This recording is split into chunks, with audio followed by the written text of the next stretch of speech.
Herbert West, Reanimator, Part 1, From the Dark, by H.P. Lovecraft. Of Herbert West, who was my friend in college and in afterlife, I can speak only with extreme terror. This terror is not due altogether to the sinister manner of his recent disappearance, but was engendered by the whole nature of his life work, and first gained its acute form more than 17 years ago, when we were in the third year of our course at the Miskatonic University Medical School in Arkham. While he was with me, the wonder and diabolism of his experiments fascinated me utterly, and I was his closest companion. Now that he is gone, and the spell is broken, the actual fear is greater. Memories and possibilities are ever more hideous than realities. The first horrible incident of our acquaintance was the greatest shock I ever experienced, and it is only with reluctance that I repeat it. As I have said, it happened when we were in the medical school, where West had already made himself notorious through his wild theories on the nature of death, and the possibility of overcoming it artificially. His views, which were widely ridiculed by the faculty and by his fellow students, hinged on the essentially mechanistic nature of life, and concerned means for operating the organic machinery of mankind by calculated chemical action after the failure of natural processes. In his experiments with various animating solutions, he had killed and treated immense numbers of rabbits, guinea pigs, cats, dogs, and monkeys, till he had become the prime nuisance of the college. Several times he had actually obtained signs of life in animals supposedly dead, in many cases violent signs, but he soon saw that the perfection of his process, if indeed possible, would necessarily involve a lifetime of research. It likewise became clear that, since the same solution never worked alike on different organic species, he would require human subjects for further and more specialized progress. It was here that he first came into conflict with the college authorities, and was debarred from future experiments by no less a dignitary than the dean of the medical school himself, the learned and benevolent Dr. Allen Halsey, whose work on behalf of the stricken is recalled by every old resident of Arkham. I had always been exceptionally tolerant of West's pursuits, and we frequently discussed his theories, whose ramifications and corollaries were almost infinite, holding with Haeckel that all life is a chemical and physical process, and that the so-called soul is a myth. My friend believed that artificial reanimation of the dead can depend only on the condition of the tissues, and that unless actual decomposition has set in, a corpse fully equipped with organs may with suitable measures be set going again in the peculiar fashion known as life. That the psychic or intellectual life might be impaired by the slight deterioration of sensitive brain cells, which even a short period of death would be apt to cause, West fully realized. It had at first been his hope to find a reagent which would restore vitality before the actual advent of death, and only repeated failures on animals had shown him that the natural and artificial life motions were incompatible. He then sought extreme freshness in his specimens, injecting his solutions into the blood immediately after the extinction of life. It was this circumstance which made the professors so carelessly sceptical, for they felt that true death had not occurred in any case. They did not stop to view the matter closely and reasoningly. It was not long after the faculty had interdicted his work that West confided to me his resolution to get fresh human bodies in some manner, and continue in secret the experiments he could no longer perform openly. To hear him discussing ways and means was rather ghastly, for at the college we had never procured anatomical specimens ourselves. Whenever the morgue proved inadequate, 2 local Negroes attended to this matter, and they were seldom questioned. West was then a small, slender, spectacled youth with delicate features, yellow hair, pale blue eyes, and a soft voice, and it was uncanny to hear him dwelling on the relative merits of Christchurch Cemetery and the Potter's Field. We finally decided on the Potter's Field because practically everybody in Christchurch was embalmed, a thing, of course, ruinous to West's researchers. I was by this time his active and enthralled assistant, and helped him make all his decisions, not only concerning the source of bodies, but concerning a suitable place for our loathsome work. It was I who thought of the deserted Chapman farmhouse beyond Meadow Hill, where we fitted up on the ground floor an operating room and a laboratory, each with dark curtains to conceal our midnight doings. The place was far from any road, and in sight of no other house, yet precautions were none the less necessary, since rumours of strange lights started by chance nocturnal roamers would soon bring disaster on our enterprise. It was agreed to call the whole thing a chemical laboratory, if discovery should occur. Gradually, we equipped our sinister haunt of science with materials either purchased in Boston or quietly borrowed from the college, materials carefully made unrecognizable save to expert eyes, and provided spades and picks for the many burials we should have to make in the cellar. At the college we used an incinerator, but the apparatus was too costly for our unauthorized laboratory. Bodies were always a nuisance. Even the small guinea pig bodies from the slight clandestine experiments in West's room at the boarding house. We followed the local death notices like ghouls, for our specimens demanded particular qualities. What we wanted were corpses interred soon after death, and without artificial preservation, preferably free from malforming disease, and certainly with all organs present. Accident victims were our best hope. Not for many weeks did we hear of anything suitable, though we talked with morgue and hospital authorities, ostensibly in the college's interest, as often as we could, without exciting suspicion. We found that the college had first choice in every case, so that it might be necessary to remain in Arkham during the summer, when only the limited summer school classes were held. In the end, though, luck favoured us, for one day we heard of an almost ideal case in the Potter's Field, a brawny young workman drowned only the morning before in Summer's Pond, and buried at the town's expense without delay or embalming. That afternoon we found the new grave, and determined to begin work soon after midnight. It was a repulsive task that we undertook in the black small hours, even though we lacked at that time the special horror of graveyards which later experiences brought to us. We carried spades and oil-dark lanterns, for although electric torches were then manufactured, they were not as satisfactory as the tungsten contrivances of today. The process of unearthing was slow and sordid. It might have been gruesomely poetical if we had been artists instead of scientists, and we were glad when our spades struck wood. When the pine box was fully uncovered, West scrambled down and removed the lid, dragging out and propping up the contents. I reached down and hauled the contents out of the grave, and then both toiled hard to restore the spot to its former appearance. The affair made us rather nervous, especially the stiff form and vacant face of our first trophy. But we managed to remove all traces of our visit. When we had patted down the last shovelfuls of earth, we put the specimen in a canvas sack and set out for the old Chapman place beyond Meadow Hill.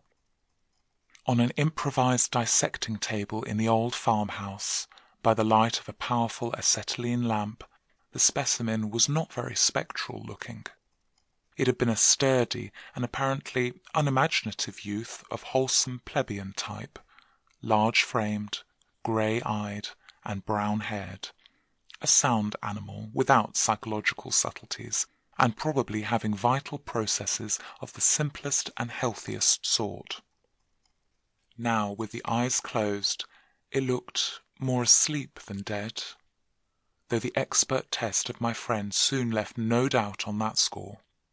We had at last what West had always longed for, a real dead man of the ideal kind, ready for the solution as prepared according to the most careful calculations and theories for human use. The tension on our part became very great. We knew that there was scarcely a chance for anything like complete success, and could not avoid hideous fears at the possible grotesque results of partial animation. Especially we were apprehensive concerning the mind and impulses of the creature, since in the space following death some of the more delicate cerebral cells might well have suffered deterioration. I myself still held some curious notions about the traditional soul of man, and felt an awe at the secrets that might be told by one returning from the dead. I wondered what sights this placid youth might have seen in inaccessible spheres, and what he could relate if fully restored to life. But my wonder was not overwhelming, since for the most part I shared the materialism of my friend. He was calmer than I as he forced a large quantity of his fluid into a vein of the body's arm, immediately binding the incision securely. The waiting was gruesome, but West never faltered. Every now and then he applied his stethoscope to the specimen and bore the negative results philosophically. After about 3/4 of an hour without the least sign of life, he disappointedly pronounced the solution inadequate, but determined to make the most of his opportunity and try one change in the formula before disposing of his ghastly prize. We had that afternoon dug a grave in the cellar, and would have to fill it by dawn, for although we had fixed a lock on the house, we wished to shun even the remotest risk of a ghoulish discovery. Besides, the body would not be even approximately fresh the next night. So, taking the solitary acetylene lamp into the adjacent laboratory, we left our silent guest on the slab in the dark, and bent every energy to the mixing of a new solution, the weighing and measuring supervised by West with an almost fanatical care. The awful event was very sudden and wholly unexpected. I was pouring something from one test tube to another, and West was busy over the alcohol blast lamp, which had to answer for a Bunsen burner in this gasless edifice, when, from the pitch-black room we had left there, burst the most appalling and demonic succession of cries that either of us had ever heard. Not more unutterable could have been the chaos of hellish sound if the pit itself had opened to release the agony of the damned. For in one inconceivable cacophony was centred all the supernal terror and unnatural despair of animate nature. Human it could not have been. It is not in man to make such sounds. And without a thought of our late employment, or its possible discovery, both West and I leaped to the nearest window like stricken animals, overturning tubes, lamp and retorts, and vaulting madly into the starred abyss of the rural night. I think we screamed ourselves as we stumbled frantically toward the town, though as we reached the outskirts we put on a semblance of restraint, just enough to seem like belated revellers staggering home from a debauch. We did not separate, but managed to get to West's room, where we whispered with the gas up until dawn. By then we had calmed ourselves a little with rational theories and plans for investigation, so that we could sleep through the day, classes being disregarded. But that evening, 2 items in the paper, wholly unrelated, made it again impossible for us to sleep. The old deserted Chapman house had inexplicably burned to an amorphous heap of ashes. That we could understand because of the upset lamp. Also, an attempt had been made to disturb a new grave in the potter's field, as if by futile and spadeless clawing at the earth. That we could not understand, for we had patted down the mound very carefully. And for 17 years after that, West would look frequently over his shoulder and complain of fancied footsteps behind him. Now he has disappeared. Herbert West, Reanimator, Part 2. The Plague Demon, by H.P. Lovecraft. I shall never forget that hideous summer 16 years ago, when, like a noxious affright from the halls of Iblis, typhoid stalked leeringly through Arkham. It is by that satanic scourge that most recall the year, for truly terror brooded with bat wings over the piles of coffins in the tombs of Christchurch Cemetery. Yet for me there is a greater horror in that time, a horror known to me alone now that Herbert West has disappeared. West and I were doing postgraduate work in summer classes at the medical school of Miskatonic University, and my friend had attained a wide notoriety because of his experiments leading toward the revivification of the dead. After the scientific slaughter of uncounted small animals, the freakish work had ostensibly stopped by order of our skeptical dean, Dr. Alan Halsey, though West had continued to perform certain secret tests in his dingy boarding house room, and had on one terrible and unforgettable occasion taken a human body from its grave in the Potter's Field to a deserted farmhouse beyond Meadow Hill. I was with him on that odious occasion, and saw him inject into the still veins the elixir which he thought would to some extent restore life's chemical and physical processes. It had ended horribly. In a delirium of fear, which we gradually came to attribute to our own overwrought nerves, and West had never afterward been able to shake off a maddening sensation of being haunted and hunted. The body had not been quite fresh enough. It is obvious that to restore normal mental attributes, a body must be very fresh indeed. And the burning of the old house had prevented us from burying the thing. It would have been better if we could have known it was underground. After that experience, West had dropped his researches for some time, but as the zeal of the born scientist slowly returned, he again became importunate with the college faculty, pleading for the use of the dissecting room and of fresh human specimens for the work he regarded as so overwhelmingly important. His pleas, however, were wholly in vain, for the decision of Dr. Halsey was inflexible, and the other professors all endorsed the verdict of their leader. In the radical theory of reanimation, they saw nothing but the immature vagaries of a youthful enthusiast, whose slight form, yellow hair, spectacled blue eyes, and soft voice gave no hint of the supernormal, almost diabolical power of the cold brain within. I can see him now as he was then, and I shiver. He grew sterner of face, but never elderly. And now Sefton Asylum has had the mishap, and West has vanished. West clashed disagreeably with Dr. Halsey near the end of our last undergraduate term in a wordy dispute that did less credit to him than to the kindly dean in point of courtesy. He felt that he was needlessly and irrationally retarded in a supremely great work, a work which he could of course conduct to suit himself in later years, but which he wished to begin while still possessed of the exceptional facilities of the university. That the tradition-bound elders should ignore his singular results on animals and persist in their denial of the possibility of reanimation was expressly disgusting and almost incomprehensible to a youth of West's logical temperament. Only greater maturity could help him understand the chronic mental limitations of the professor-doctor type, the product of generations of pathetic puritanism, kindly, conscientious, and sometimes gentle and amiable. yet always narrow, intolerant, custom-ridden, and lacking in perspective.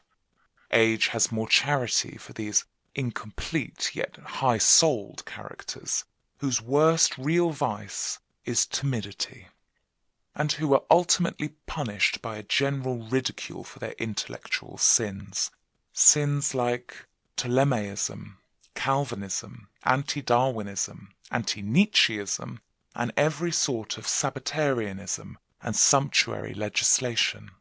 West, young despite his marvellous scientific acquirements, had scant patience with good Dr. Halsey and his erudite colleagues, and nursed an increasing resentment coupled with a desire to prove his theories to these obtuse worthies in some striking and dramatic fashion. Like most youths, he indulged in elaborate daydreams of revenge, triumph, and final magnanimous forgiveness. And then had come the scourge, grinning and lethal, from the nightmare caverns of Tartarus. West and I had graduated about the time of its beginning, but had remained for additional work at the summer school, so that we were in Arkham when it broke with full demonic fury upon the town. Though not as yet licensed physicians, we now had our degrees and were pressed frantically into public service as the numbers of the stricken grew. The situation was almost past management, and deaths ensued too frequently for the local undertakers fully to handle. Burials without embalming were made in rapid succession, and even the Christchurch Cemetery receiving tomb was crammed with coffins of the unembalmed dead. This circumstance was not without effect on West, who thought often of the irony of the situation. So many fresh specimens, yet none for his persecuted researches. We were frightfully overworked, and the terrific mental and nervous strain made my friend brood morbidly. But West's gentle enemies were no less harassed with prostrating duties. College had all but closed, and every doctor of the medical faculty was helping to fight the typhoid plague. Dr. Halsey in particular had distinguished himself in sacrificing service, applying his extreme skill with whole-hearted energy to cases which many others shunned because of danger or apparent hopelessness. Before a month was over, the fearless dean had become a popular hero, though he seemed unconscious of his fame as he struggled to keep from collapsing with physical fatigue and nervous exhaustion. West could not withhold admiration for the fortitude of his foe, but because of this was even more determined to prove him the truth of his amazing doctrines. Taking advantage of the disorganization of both college work and municipal health regulations, he managed to get a recently deceased body smuggled into the university dissecting room one night, and in my presence injected a new modification of his solution. The thing actually opened its eyes, but only stared at the ceiling with a look of soul-petrifying horror before collapsing into an inertness from which nothing could rouse it. West said it was not fresh enough. The hot summer air does not favour corpses. That time we were almost caught before we incinerated the thing, and West doubted the advisability of repeating his daring misuse of the college laboratory. The peak of the epidemic was reached in August. West and I were almost dead, and Dr. Halsey did die on the 14th. The students all attended the hasty funeral on the 15th and bought an impressive wreath, though the latter was quite overshadowed by the tributes sent by wealthy Arkham citizens and by the municipality itself. It was almost a public affair, for the dean had surely been a public benefactor. After the entombment we were all somewhat depressed, and spent the afternoon at the bar of the commercial house, where West, though shaken by the death of his chief opponent, chilled the rest of us with references to his notorious theories. Most of the students went home, or to various duties as the evening advanced, but West persuaded me to aid him in making a night of it. West's landlady saw us arrive at his room about 2 a.m, with a third man between us, and told her husband that we had all evidently dined and wined rather well. Apparently, this acidulous matron was right, for about 3 a.m. the whole house was aroused by cries coming from West's room, where when they broke down the door, they found the two of us unconscious on the blood-stained carpet, beaten, scratched, and mauled, and with the broken remnants of West's bottles and instruments around us. Only an open window told what had become of our assailant, and many wondered how he himself had fared after the terrific leap from the second story to the lawn which he must have made. There were some strange garments in the room, but West, upon regaining consciousness, said they did not belong to the stranger, but were specimens collected for bacteriological analysis in the course of investigations on the transmission of germ diseases. He ordered them burnt as soon as possible in the capacious fireplace. To the police we both declared ignorance of our late companion's identity. He was, West nervously said, a congenial stranger whom we had met at some downtown bar of uncertain location. We had all been rather jovial, and West and I did not wish to have our pugnacious companion hunted down. That same night saw the beginning of the second Arkham horror, the horror that to me eclipsed the plague itself. Christchurch Cemetery was the scene of a terrible killing, a watchman having been clawed to death in a manner not only too hideous for description, but raising a doubt as to the human agency of the deed. The victim had been seen alive considerably after midnight. The dawn revealed the unutterable thing. The manager of a circus at the neighbouring town of Bolton was questioned, but he swore that no beast had at any time escaped from its cage. Those who found the body noted a trail of blood leading to the receiving tomb, where a small pool of red lay on the concrete just outside the gate. A fainter trail led away toward the woods, but it soon gave out. The next night, devils danced on the roofs of Arkham, and unnatural madness howled in the wind. Through the fevered town had crept a curse which some said was greater than the plague, and which some whispered was the embodied demon soul of the plague itself. 8 houses were entered by a nameless thing which strewed red death in its wake. In all, 17 maimed and shapeless remnants of bodies were left behind by the voiceless, sadistic monster that crept abroad. A few persons had half seen it in the dark, and said it was white and like a malformed ape or anthropomorphic fiend. It had not left behind quite all that it had attacked, for sometimes it had been hungry. The number it had killed was 14. 3 of the bodies had been in stricken homes and had not been alive. On the 3rd night, frantic bands of searchers led by the police captured it in a house on Crane Street near the Miskatonic campus. They had organized the quest with care, keeping in touch by means of volunteer telephone stations, and when someone in the college district had reported hearing a scratching at a shuttered window, the net was quickly spread. On account of the general alarm and precautions, there were only 2 more victims, and the capture was effected without major casualties.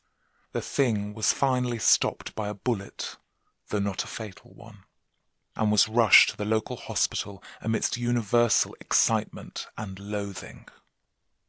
For it had been a man. This much was clear despite the nauseous eyes, the voiceless simianism, and the demonic savagery.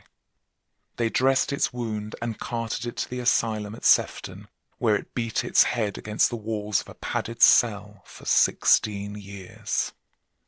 Until the recent mishap, where it escaped under circumstances that few like to mention. What had most disgusted the searchers of Arkham was the thing they noticed when the monster's face was cleaned, the mocking, unbelievable resemblance to a learned and self-sacrificing martyr who had been entombed but 3 days before, the late Dr. Alan Halsey, public benefactor and dean of the medical school of Miskatonic University. To the vanished Herbert West and to me the disgust and horror were supreme. I shudder tonight as I think of it. shudder even more than I did that morning when West muttered through his bandages, "Damn it, it wasn't quite fresh enough." Herbert West, Reanimator, Part 3, 6 Shots by Moonlight, by H. P. Lovecraft. It is uncommon to fire all 6 shots of a revolver with great suddenness, when one would probably be sufficient, but many things in the life of Herbert West were uncommon. It is, for instance, not often that a young physician leaving college is obliged to conceal the principles which guide his selection of a home and office, yet that was the case with Herbert West. When he and I obtained our degrees at the medical school of Miskatonic University, and sought to relieve our poverty by setting up as general practitioners, we took great care not to say that we chose our house because it was fairly well isolated and as near as possible to the potter's field. Reticence such as this is seldom without a cause, nor indeed was ours, for our requirements were those resulting from a life work distinctly unpopular. Outwardly we were doctors only, but beneath the surface were aims of far greater and more terrible moment, for the essence of Herbert West's existence was a quest amid black and forbidden realms of the unknown, in which he hoped to uncover the secret of life and restore to perpetual animation the graveyard's cold clay. Such a quest demands strange materials, among them fresh human bodies, and in order to keep supplied with these indispensable things, one must live quietly and not far from a place of informal interment. West and I had met in college, and I had been the only one to sympathize with his hideous experiments. Gradually I had come to be his inseparable assistant, and now that we were out of college, we had to keep together. It was not easy to find a good opening for 2 doctors in company, but finally the influence of the university secured us a practice in Bolton, a factory town near Arkham, the seat of the college. The Bolton worsted mills are the largest in the Miskatonic Valley, and their polyglot employees are never popular as patients with the local physicians. We chose our house with the greatest care, seizing at last on a rather run-down cottage near the end of Pond Street, 5 numbers from the closest neighbor, and separated from the local potter's field by only a stretch of meadow land, bisected by a narrow neck of the rather dense forest which lies to the north. The distance was greater than we wished, but we could get no nearer house without going on the other side of the field, wholly out of the factory district. We were not much displeased, however, since there were no people between us and our sinister source of supplies. The walk was a trifle long, but we could haul our silent specimens undisturbed. Our practice was surprisingly large from the very first, large enough to please most young doctors, and large enough to prove a bore and a burden to students whose real interest lay elsewhere. The mill hands were of somewhat turbulent inclinations, and besides their many natural needs, their frequent clashes and stabbing affrays gave us plenty to do. But what actually absorbed our minds was the secret laboratory we had fitted up in the cellar, the laboratory with the long table under the electric lights, where in the small hours of the morning we often injected West's various solutions into the veins of the things we had dragged from the potter's field. West was experimenting madly to find something which would start man's vital motions anew after they had been stopped by the thing we call death, but had encountered the most ghastly obstacles. The solution had to be differently compounded for different types. What would serve for guinea pigs would not serve for human beings, and different human specimens required large modifications. The bodies had to be exceedingly fresh, or the slight decomposition of brain tissue would render perfect reanimation impossible. Indeed, the greatest problem was to get them fresh enough. West had had horrible experiences during his secret college researches with corpses of doubtful vintage. The results of partial or imperfect animation were much more hideous than were the total failures, and we both held fearsome recollections of such things. Ever since our first demoniac session in the deserted farmhouse on Meadow Hill in Arkham, we had felt a brooding menace, and West, though a calm, blond, blue-eyed, scientific automaton in most respects, often confessed to a shuddering sensation of stealthy pursuit. He half felt that he was followed, a psychological delusion of shaken nerves, enhanced by the undeniably disturbing fact that at least one of our reanimated specimens was still alive, a frightful carnivorous thing in a padded cell at Sefton. Then there was another, our first, whose exact fate we had never learned. We had fair luck with specimens in Bolton, much better than in Arkham. We had not been settled a week before we got an accident victim on the very night of burial, and made it open its eyes with an amazingly rational expression before the solution failed. It had lost an arm. If it had been a perfect body, we might have succeeded better. Between then and the next January, we secured 3 more. 1 total failure, 1 case of marked muscular motion, and 1 rather shivery thing. It rose of itself and uttered a sound. Then came a period when luck was poor. Interments fell off, and those that did occur were of specimens either too diseased or too maimed for use. We kept track of all the deaths and their circumstances with systematic care. One March night, however, we unexpectedly obtained a specimen which did not come from the potter's field. In Bolton, the prevailing spirit of Puritanism had outlawed the sport of boxing, with the usual result. Surreptitious and ill-conducted bouts among the mill workers were common, and occasionally professional talent of low grade was imported.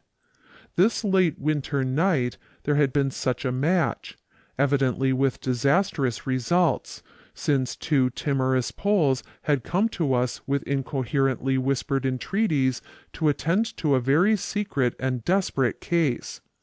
We followed them to an abandoned barn, where the remnants of a crowd of frightened foreigners were watching a silent black form on the floor. The match had been between Kid O'Brien, a lubberly and now quaking youth with a most un-Hibernian hooked nose, and Buck Robinson, the Harlem Smoke.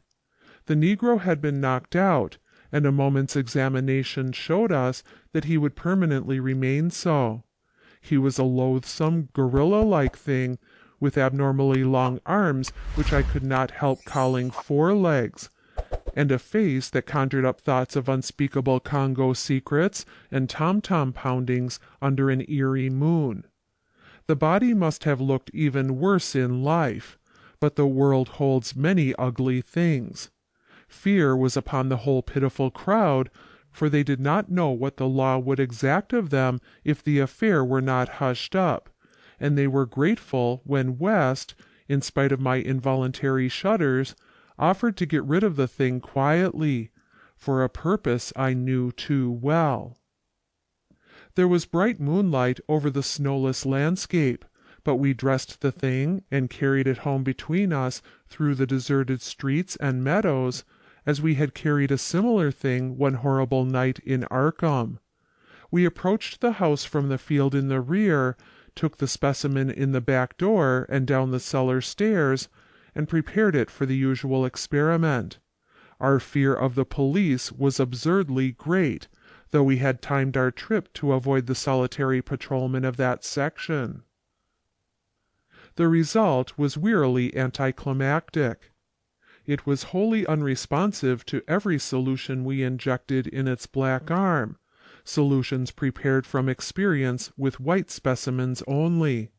So as the hour grew dangerously near to dawn, We did as we had done with the others, dragged the thing across the meadows to the neck of the woods near the potter's field, and buried it there in the best sort of grave the frozen ground would furnish. The grave was not very deep, but fully as good as that of the previous specimen, the thing which had risen of itself and uttered a sound. In the light of our dark lanterns, we carefully covered it with leaves and dead vines, fairly certain that the police would never find it in a forest so dim and dense. The next day I was increasingly apprehensive about the police, for a patient brought rumors of a suspected fight and death. West had still another source of worry, for he had been called in the afternoon to a case which ended very threateningly. An Italian woman had become hysterical over her missing child, a lad of 5 who had strayed off early in the morning and failed to appear for dinner, and had developed symptoms highly alarming in view of an always weak heart. It was a very foolish hysteria, for the boy had often run away before, but Italian peasants are exceedingly superstitious, and this woman seemed as much harassed by omens as by facts. About 7 o'clock in the evening she had died, and her frantic husband had made a frightful scene in his efforts to kill West, whom he wildly blamed for not saving her life.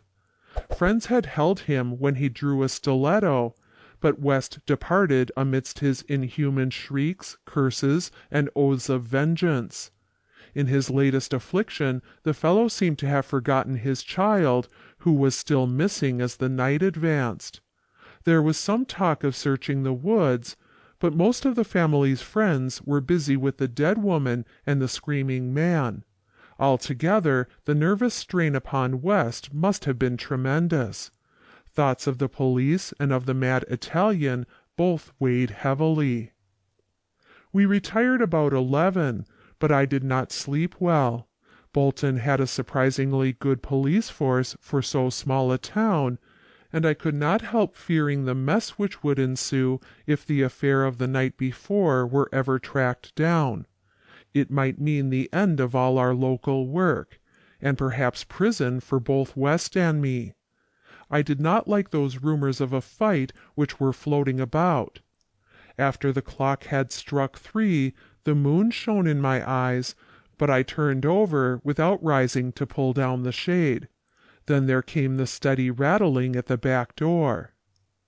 I lay still and somewhat dazed, but before long heard West's rap on my door.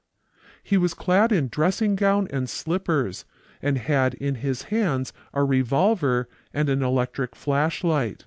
From the revolver I knew that he was thinking more of the crazed Italian than of the police. "We'd better both go," he whispered. "It wouldn't do not to answer it anyway, and it may be a patient. It would be like one of those fools to try the back door." So we both went down the stairs on tiptoe, with a fear partly justified and partly that which comes only from the soul of the weird small hours. The rattling continued, growing somewhat louder. When we reached the door, I cautiously unbolted it and threw it open, and as the moon streamed revealingly down on the forms silhouetted there, West did a peculiar thing.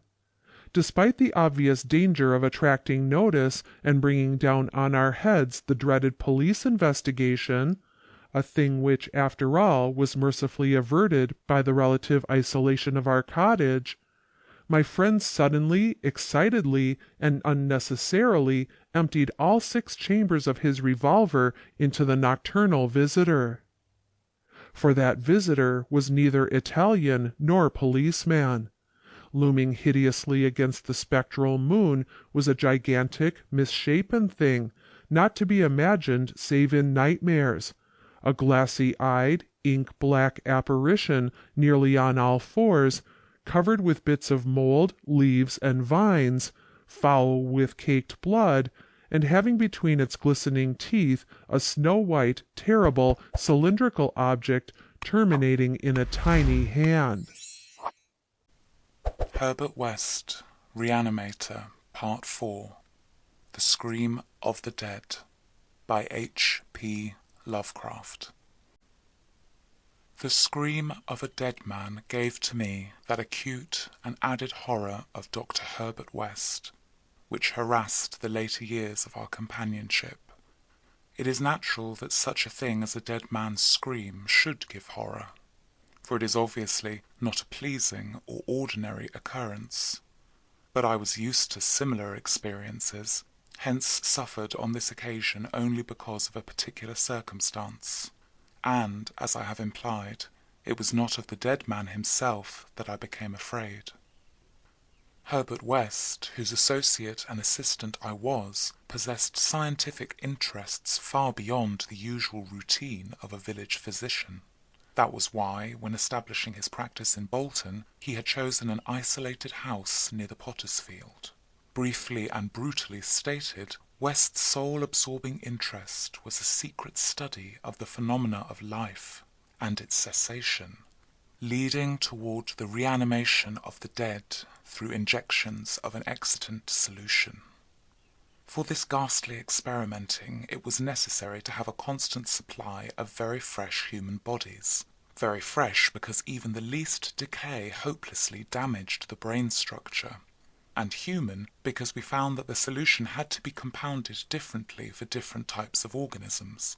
Scores of rabbits and guinea pigs had been killed and treated, but their trail was a blind one. West had never fully succeeded because he had never been able to secure a corpse sufficiently fresh.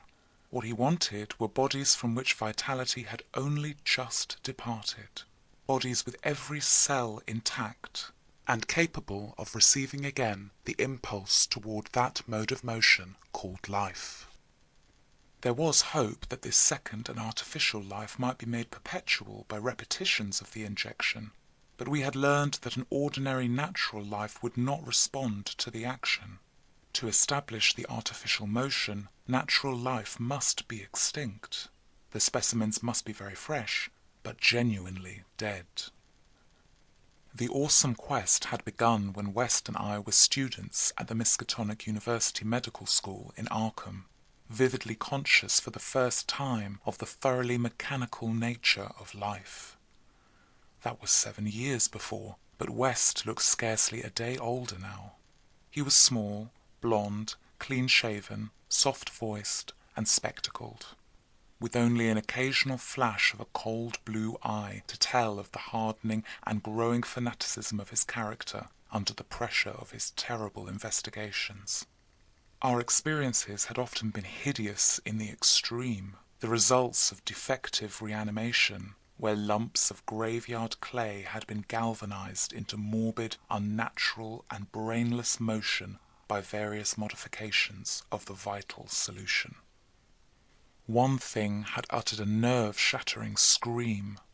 Another had risen violently, beaten us both to unconsciousness, and run amok in a shocking way before it could be placed behind asylum bars.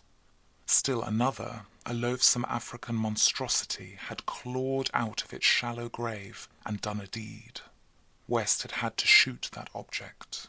We could not get bodies fresh enough to show any trace of reason when reanimated, so had perforce created nameless horrors. It was disturbing to think that one, perhaps two of our monsters still lived.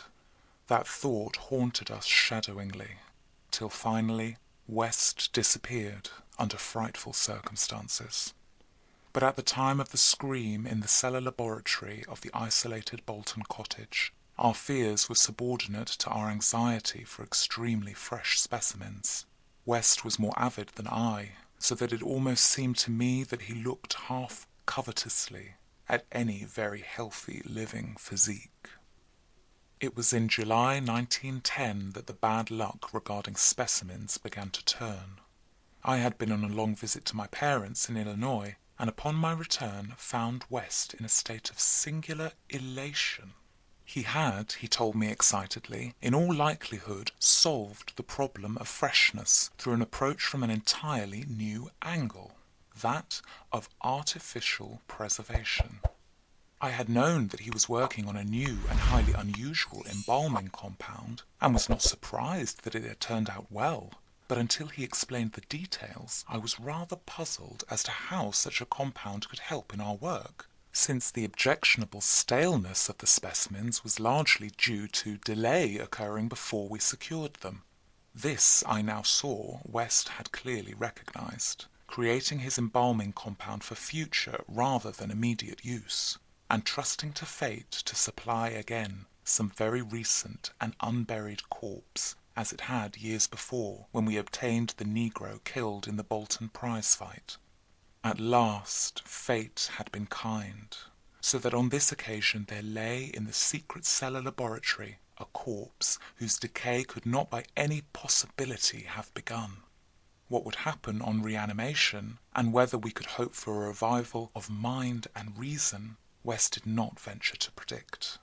The experiment would be a landmark in our studies, and he had saved the new body for my return so that both might share the spectacle in accustomed fashion.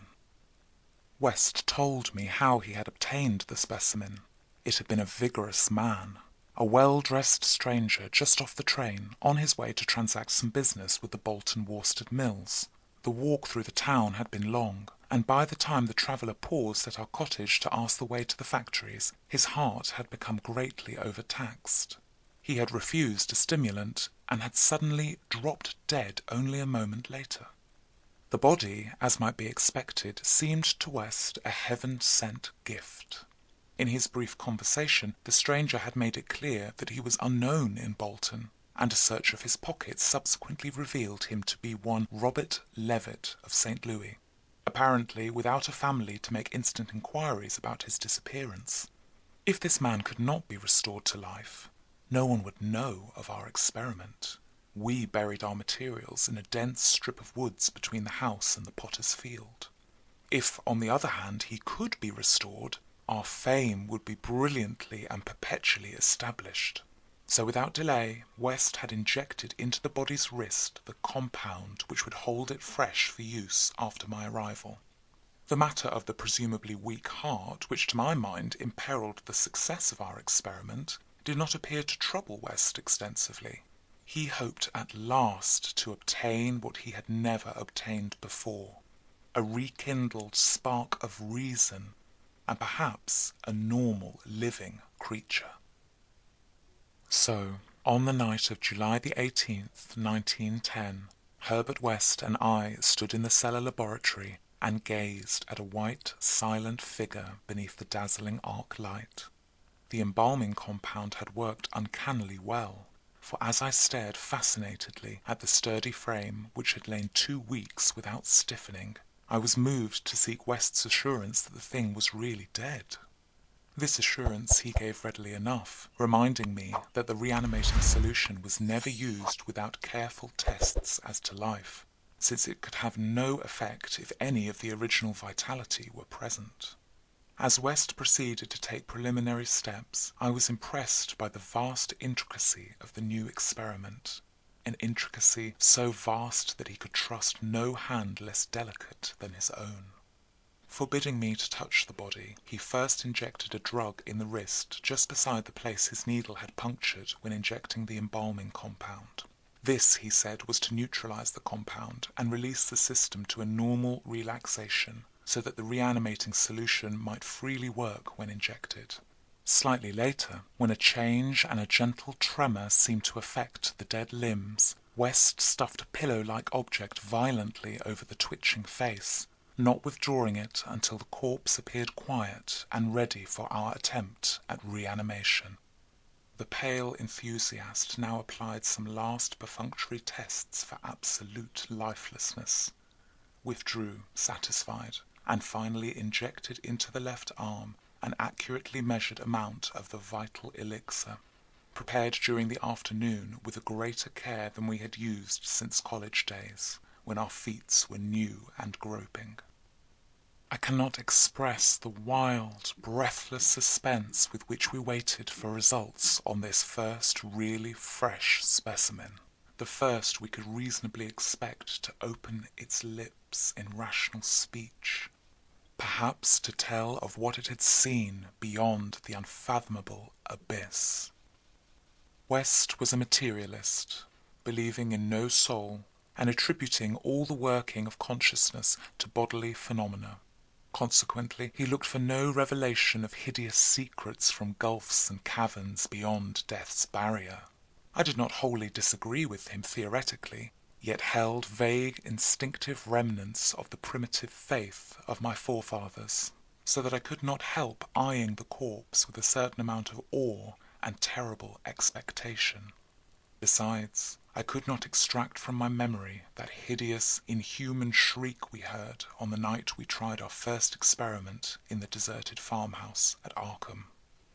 Very little time had elapsed before I saw the attempt was not to be a total failure. A touch of colour came to the cheeks hitherto chalk white, and spread out under the curiously ample stubble of sandy beard. West, who had his hand on the pulse of the left wrist, suddenly nodded significantly, and almost simultaneously a mist appeared on the mirror inclined above the body's mouth. There followed a few spasmodic muscular motions, and then an audible breathing and visible motion of the chest. I looked at the closed eyelids and thought I detected a quivering. Then the lids opened, showing eyes which were grey, calm, and alive, but still unintelligent and not even curious. In a moment of fantastic whim I whispered questions to the reddening ears, questions of other worlds of which the memory might still be present. Subsequent terror drove them from my mind, but I think the last one which I repeated was, "Where have you been?" I do not yet know whether I was answered or not, for no sound came from the well-shaped mouth. But I do know that at that moment I firmly thought the thin lips moved silently, forming syllables which I would have vocalized as "only now," if that phrase had possessed any sense or relevancy. At that moment, as I say, I was elated with the conviction that the one great goal had been attained, and that for the first time a reanimated corpse had uttered distinct words impelled by actual reason.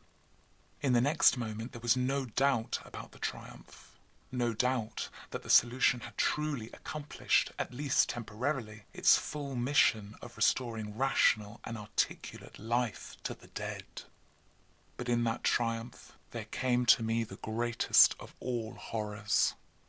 Not horror of the thing that spoke, but of the deed that I had witnessed, and of the man with whom my professional fortunes were joined. For that very fresh body, at last writhing into full and terrifying consciousness, with eyes dilated at the memory of its last scene on earth, threw out its frantic hands in a life and death struggle with the air, and suddenly, collapsing into a second and final dissolution from which there could be no return, screamed out the cry that will ring eternally in my aching brain.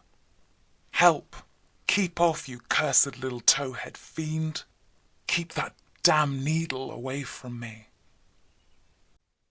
Herbert West, Reanimator, Part 5. The Horror from the Shadows, by H.P. Lovecraft. Many men have related hideous things, not mentioned in print, which happened on the battlefields of the Great War. Some of these things have made me faint, others have convulsed me with devastating nausea, while still others have made me tremble and look behind me in the dark. Yet despite the worst of them, I believe I can myself relate the most hideous thing of all, the shocking, the unnatural, the unbelievable horror from the shadows. In 1915 I was a physician with the rank of first lieutenant in a Canadian regiment in Flanders, one of many Americans to precede the government itself into the gigantic struggle.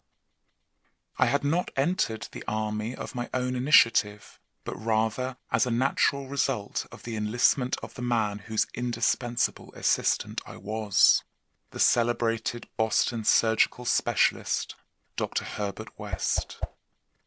Dr. West had been avid for a chance to serve as a surgeon in a great war, and when the chance had come, he carried me with him almost against my will. There were reasons why I could have been glad to let the war separate us, reasons why I found the practice of medicine and the companionship of West more and more irritating. But when he had gone to Ottawa, and through a colleague's influence secured a medical commission as major, I could not resist the imperious persuasion of one determined that I should accompany him in my usual capacity. When I say that Dr. West was avid to serve in battle, I do not mean to imply that he was either naturally warlike or anxious for the safety of civilization. Always an ice-cold, intellectual machine, slight, blonde, blue-eyed, and spectacled. I think he secretly sneered at my occasional martial enthusiasms and censures of supine neutrality. There was, however, something he wanted in embattled Flanders, and in order to secure it had had to assume a military exterior. What he wanted was not a thing which many persons want, but something connected with the peculiar branch of medical science which he had chosen quite clandestinely to follow, and in which he had achieved amazing and occasionally hideous results. It was, in fact, nothing more or less than an abundant supply of freshly killed men in every stage of dismemberment. Herbert West needed fresh bodies because his life work was the reanimation of the dead. This work was not known to the fashionable clientele who had so swiftly built up his fame after his arrival in Boston, but was only too well known to me, who had been his closest friend and sole assistant since the old days in Miskatonic University Medical School at Arkham. It was in those college days that he had begun his terrible experiments, first on small animals and then on human bodies, shockingly obtained. There was a solution which he injected into the veins of dead things, and if they were fresh enough, they responded in strange ways. He had much trouble in discovering the proper formula, for each type of organism was found to need a stimulus especially adapted to it. Terror stalked him when he reflected on his partial failures, nameless things resulting from imperfect solutions or from bodies insufficiently fresh. A certain number of these failures had remained alive. One was in an asylum, while others had vanished. And as he thought of conceivable yet virtually impossible eventualities, he often shivered beneath his usual stolidity. West had soon learned that absolute freshness was the prime requisite for useful specimens, and had accordingly resorted to frightful and unnatural expedients in body snatching. In college, and during our early practice together in the factory town of Bolton, my attitude toward him had been largely one of fascinated admiration, but as his boldness in methods grew, I began to develop a gnawing fear. I did not like the way he looked at healthy, living bodies. And then there came a nightmarish session in the cellar laboratory when I learned that a certain specimen had been a living body when he secured it. That was the first time he had ever been able to revive the quality of rational thought in a corpse, and his success obtained at such a loathsome cost had completely hardened him. Of his methods in the intervening 5 years I dare not speak. I was held to him by sheer force of fear, and witnessed sights that no human tongue could repeat. Gradually I came to find Herbert West himself more horrible than anything he did. That was when it dawned on me that his once normal scientific zeal for prolonging life had subtly degenerated into a mere morbid and ghoulish curiosity and secret sense of charnel picturesqueness. His interest became a hellish and perverse addiction to the repellently and fiendishly abnormal. He gloated calmly over artificial monstrosities which would make most healthy men drop dead from fright and disgust. He became, behind his pallid intellectuality, a fastidious Baudelaire of physical experiment, a languid Elagabalus of the tombs. Dangers he met unflinchingly, crimes he committed unmoved. I think the climax came when he had proved his point that rational life can be restored, and had sought new worlds to conquer by experimenting on the reanimation of detached parts of bodies. He had wild and original ideas on the independent vital properties of organic cells and nerve tissue separated from natural physiological systems, and achieved some hideous preliminary results in the form of never-dying, artificially nourished tissue obtained from the nearly hatched eggs of an indescribable tropical reptile. Two biological points he was exceedingly anxious to settle. First, whether any amount of consciousness and rational action be possible without the brain, proceeding from the spinal cord and various nerve centers. And second, whether any kind of ethereal, intangible relation distinct from the material cells may exist to link the surgically separated parts of what had previously been a single living organism. All this research work required a prodigious supply of freshly slaughtered human flesh, and that was why Herbert West had entered the Great War. The phantasmal, unmentionable thing occurred one midnight late in March 1915 in a field hospital behind the lines of Saint-Éloi. I wonder even now if it could have been other than a demonic dream of delirium. West had a private laboratory in an east room of the barn-like temporary edifice, assigned him on his plea that he was devising new and radical methods for the treatment of hitherto hopeless cases of maiming. There he worked like a butcher in the midst of his gory wares. I could never get used to the levity with which he handled and classified certain things. At times he actually did perform marvels of surgery for the soldiers, but his chief delights were of a less public and philanthropic kind, requiring many explanations of sounds which seemed peculiar even amidst that babel of the damned. Among these sounds were frequent revolver shots, surely not uncommon on a battlefield, but distinctly uncommon in a hospital.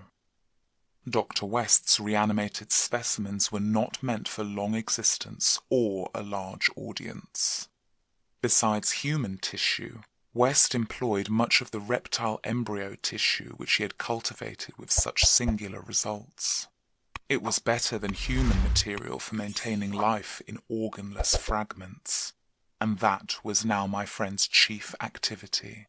In a dark corner of the laboratory, over a queer incubating burner, he kept a large covered vat full of this reptilian cell matter, which multiplied and grew puffily and hideously.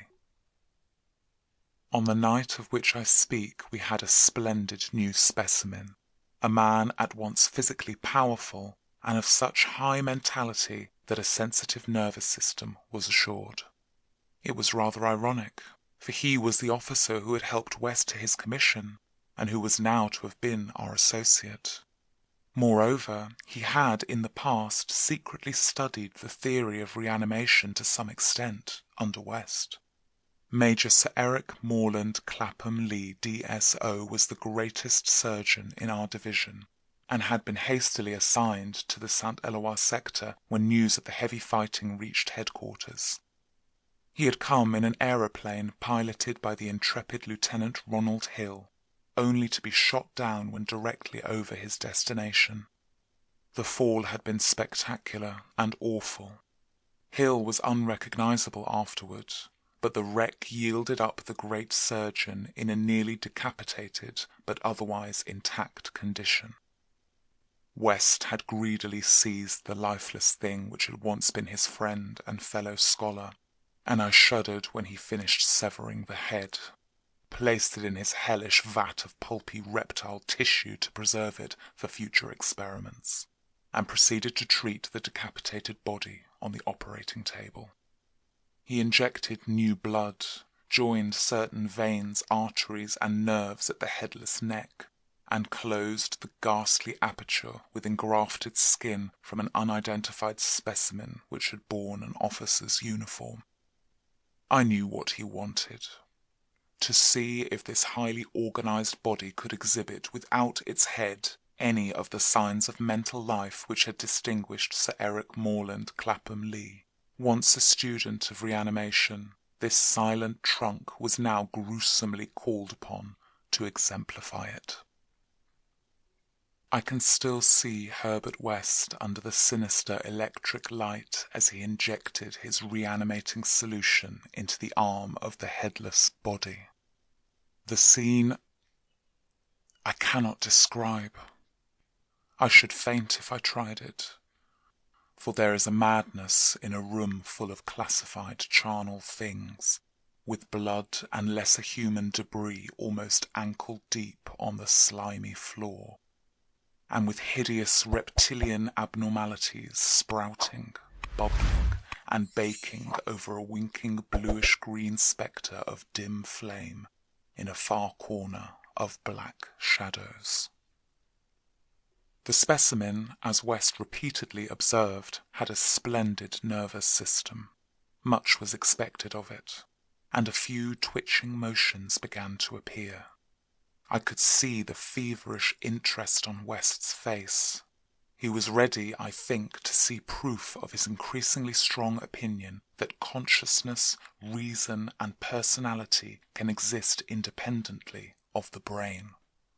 That man has no central connective spirit, but is merely a machine of nervous matter, each section more or less complete in itself.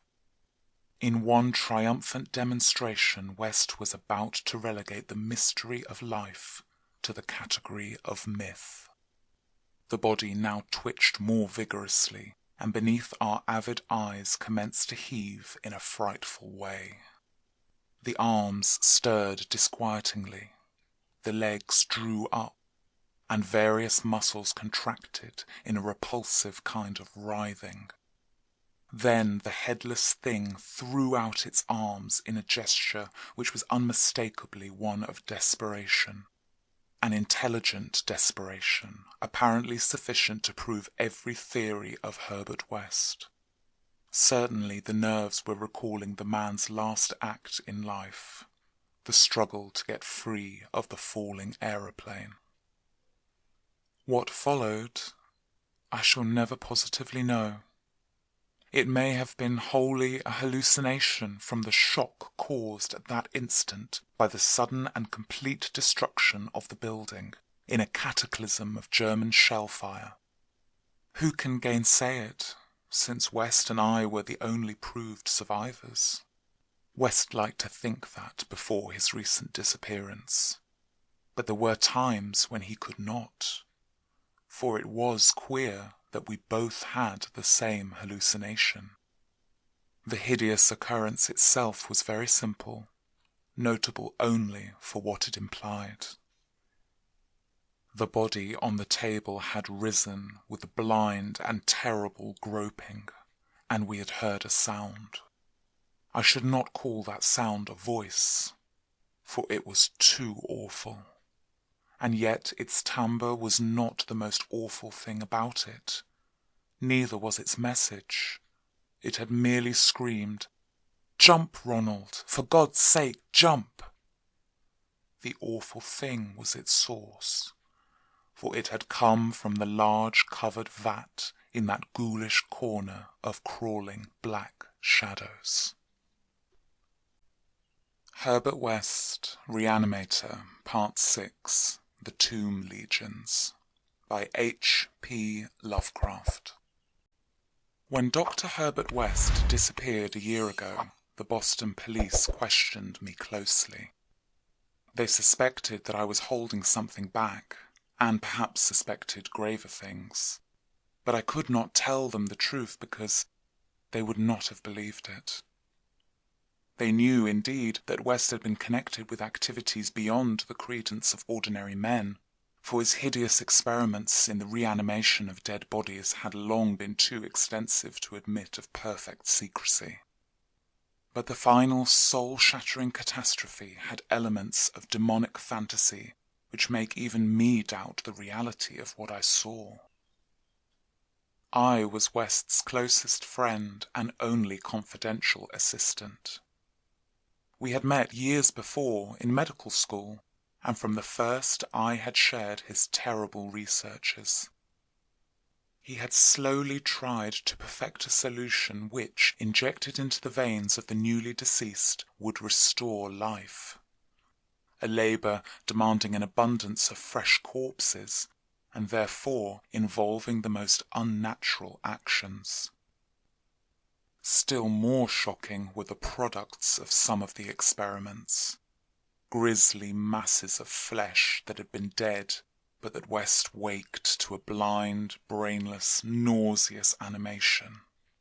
These were the usual results, for in order to reawaken the mind it was necessary to have specimens so absolutely fresh that no decay could possibly affect the delicate brain cells.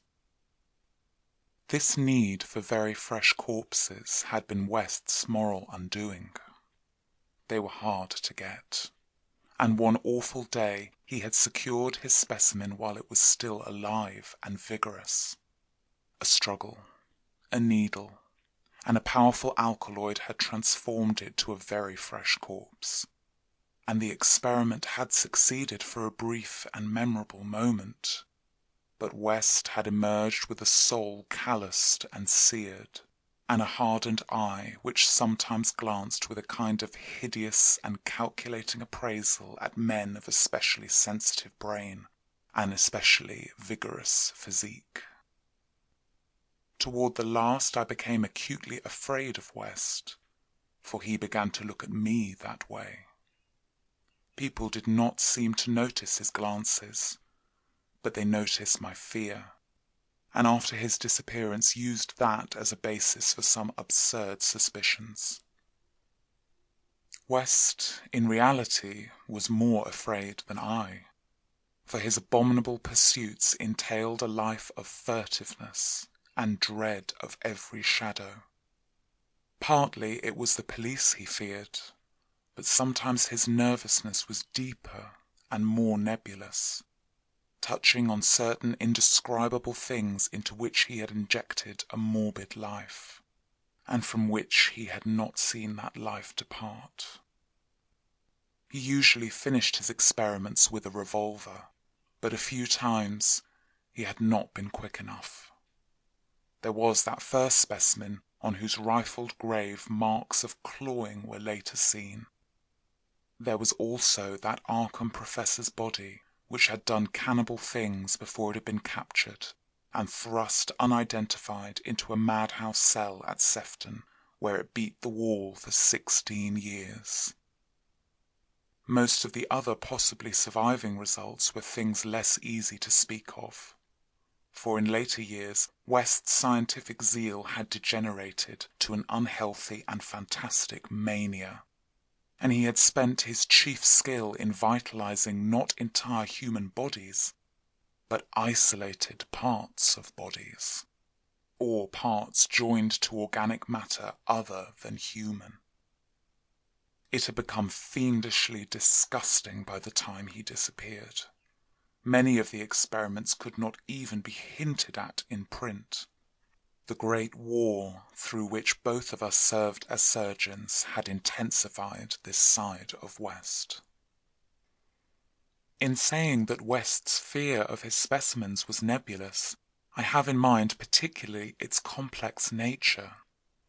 Part of it came merely from knowing of the existence of such nameless monsters, while another part arose from apprehension of the bodily harm they might, under certain circumstances, do him. Their disappearance added horror to the situation. Of them all, West knew the whereabouts of only one, the pitiful asylum thing. Then there was a more subtle fear, a very fantastic sensation resulting from a curious experiment in the Canadian Army in 1915. West, in the midst of a severe battle, had reanimated Major Sir Eric Morland Clapham Lee, D.S.O., a fellow physician who knew about his experiments and could have duplicated them.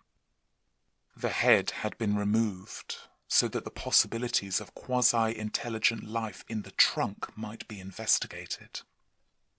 Just as the building was wiped out by a German shell, there had been a success. The trunk had moved intelligently, and, unbelievable to relate, we were both sickeningly sure that articulate sounds had come from the detached head as it lay in a shadowy corner of the laboratory. The shell had been merciful, in a way, but West could never feel as certain as he wished that we two were the only survivors. He used to make shuddering conjectures about the possible actions of a headless physician with the power of reanimating the dead. West's last quarters were in a venerable house of much elegance, overlooking one of the oldest burying grounds in Boston. He had chosen the place for purely symbolic and fantastically aesthetic reasons, since most of the interments were of the colonial period, and therefore of little use to a scientist seeking very fresh bodies. The laboratory was in a sub-cellar secretly constructed by imported workmen, and contained a huge incinerator for the quiet and complete disposal of such bodies, or fragments and synthetic mockeries of bodies, as might remain from the morbid experiments and unhallowed amusements of the owner. During the excavation of this cellar, the workmen had struck some exceedingly ancient masonry, undoubtedly connected with the old burying ground, yet far too deep to correspond with any known sepulchre therein. After a number of calculations, West decided that it represented some secret chamber beneath the tomb of the Averills, where the last interment had been made in 1768. I was with him when he studied the nitrous-dripping walls, laid bare by the spades and mattocks of the men, and was prepared for the gruesome thrill which would attend the uncovering of centuried grave secrets. But for the first time, West's new timidity conquered his natural curiosity, and he betrayed his degenerating fibre by ordering the masonry left intact and plastered over. Thus it remained till that final hellish night part of the walls of the secret laboratory. I speak of West's decadence, but must add that it was a purely mental and intangible thing. Outwardly he was the same to the last, calm, cold, slight, and yellow-haired, with spectacled blue eyes, and a general aspect of youth which years and fears seemed never to change. He seemed calm even when he thought of that clawed grave and looked over his shoulder, even when he thought of the carnivorous thing that gnawed and pawed at Sefton bars. The end of Herbert West began one evening in our joint study when he was dividing his curious glance between the newspaper and me. A strange headline item had struck at him from the crumpled pages, and a nameless Titan claw had seemed to reach down through 16 years. Something fearsome and incredible had happened at Sefton Asylum 50 miles away, stunning the neighborhood and baffling the police. In the small hours of the morning a body of silent men had entered the grounds, and their leader had aroused the attendants. He was a menacing military figure who talked without moving his lips, and whose voice seemed almost ventriloquially connected with an immense black case he carried. His expressionless face was handsome to the point of radiant beauty, but had shocked the superintendent when the hall light fell on it. For it was a wax face with eyes of painted glass. Some nameless accident had befallen this man. A larger man guided his steps, a repellent hulk whose bluish face seemed half eaten away by some unknown malady. The speaker had asked for the custody of the cannibal monster committed from Arkham 16 years before, and upon being refused gave a signal which precipitated a shocking riot. The fiends had beaten, trampled, and bitten every attendant who did not flee, killing 4 and finally succeeding in the liberation of the monster. Those victims who could recall the event without hysteria swore that the creatures had acted less like men than like unthinkable automata guided by the wax-faced leader. By the time help could be summoned, every trace of the men and of their mad charge had vanished. From the hour of reading this item until midnight, West sat almost paralyzed. At midnight the doorbell rang, startling him fearfully. All the servants were asleep in the attic, so I answered the bell. As I have told the police, there was no wagon in the street, but only a group of strange-looking figures bearing a large square box which they deposited in the hallway, after one of them had grunted in a highly unnatural voice, "Express, prepaid." They filed out of the house with a jerky tread, and as I watched them go, I had an odd idea that they were turning toward the ancient cemetery on which the back of the house abutted. When I slammed the door after them, West came downstairs and looked at the box. It was about 2 feet square and bore West's correct name and present address. It also bore the inscription, "From Eric Morland Clapham Lee, St. Eloi, Flanders." 6 years before in Flanders, a shelled hospital had fallen upon the headless reanimated trunk of Dr. Clapham Lee, and upon the detached head which, perhaps, had uttered articulate sounds. West was not even excited now. His condition was more ghastly. Quickly he said, "It's the finish. But let's incinerate this." We carried the thing down to the laboratory, listening. I do not remember many particulars, but you can imagine my state of mind. But it is a vicious lie to say it was Herbert West's body which I put into the incinerator. We both inserted the whole unopened wooden box, closed the door, and started the electricity. Nor did any sound come from the box after all. It was West who first noticed the falling plaster on that part of the wall where the ancient tomb masonry had been covered up. I was going to run, but he stopped me. Then I saw a small black aperture, felt a ghoulish wind of ice, and smelled the charnel bowels of a putrescent earth. There was no sound, but just then the electric lights went out, and I saw, outlined against some phosphorescence of the netherworld, a horde of silent, toiling things, which only insanity or worse could create. Their outlines were human, semi-human, fractionally human, and not human at all. The horde was grotesquely heterogeneous. They were removing the stones quietly one by one from the centuried wall. And then, as the breach became large enough, they came out into the laboratory in single file, led by a talking thing with a beautiful head made of wax. A sort of mad-eyed monstrosity behind the leader seized on Herbert West. West did not resist. or utter a sound.